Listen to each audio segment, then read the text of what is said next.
Hey, welcome back, guys. This is Zone again. I wanted to go ahead and show you what I'm doing from one of my first consignments. This here is two models. It was just a test model for a Nurgle army.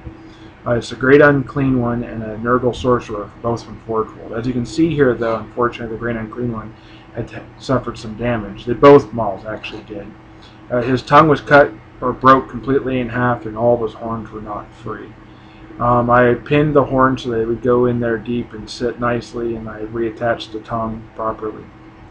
I sort of feel like the skin of this model is like a toad. It's very, got like lots of blemishes all over it and all sorts of stuff like that. So I sort of use that as like a concept, like a rotten toad type of thing, keeping with the Nurgle theme and everything like that. If you look into the recesses, you'll see that I actually painted the area blue and then faded that back out. And then the higher regions I went with a white or a yellow to sort of show like a diseased or infected look. The blue is sort of like to represent poor circulation, which I could imagine a heavy-set guy like himself, this guy here, could be. The actual rot area is a mixture of browns, whites, and purple, sort of giving it a nice feel. Because I used really thin paints, actually you can really see the separation between the each layers, and within the outside skin layer you can see all the blemishes that were put into the model itself, which Forge World does an amazing job for.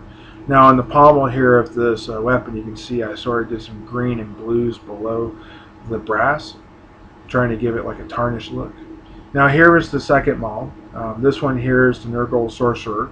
Unfortunately, his weapon broke at a very small portion, so I conferred with the client DS, and we went ahead and modified how his weapon attaches to his hand. Basically, I drilled out the portion which is on the power weapon head side, and then put green stuff in there, and then ran a brass rod from that into the actual hand of the model itself. And then I angled that bar a little bit to give like a lever effect so they would hold in place. There's a little bit of discrepancy between the left and the right hand side of the rod and the plane of it, but it's not that bad. Here you can see his right leg, which is actually flesh. It's not actually power armor. Same thing with his left arm.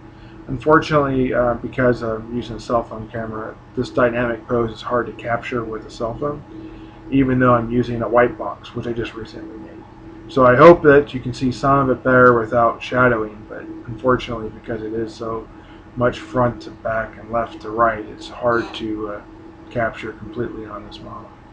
Anyways, guys, if you like what you see here, please subscribe, and if you want me to paint something up like this for you, please feel free to contact me through either my Facebook, through my YouTube channel, or eventually when I have my website up and going 100%, I'll talk more about that in the future. Contact me there. Okay, guys, have a great day. Bye.